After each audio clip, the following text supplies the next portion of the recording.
Alamin ang latest weather update ngayon dito sa Sir Aris Official Weather News Today.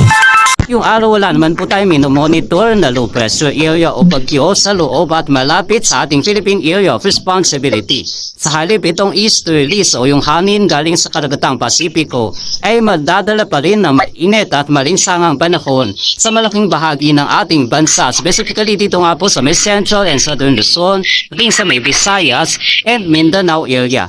Ngayong araw mababa naman po yung tsansa ng mga malawakang pag-ulan, although bukas inaasahan natin ay mas tataas naman po yung tsansa ng pag-ulan o yung mga passing rains dito sa may Eastern Visayas, Caraga and also sa may Davao region in Northern Mindanao. Tulad pa rin yan ng mga localized thunderstorms, although yung mga pag-ulan ito ay mga panandalian lamang na buhos ng ulan.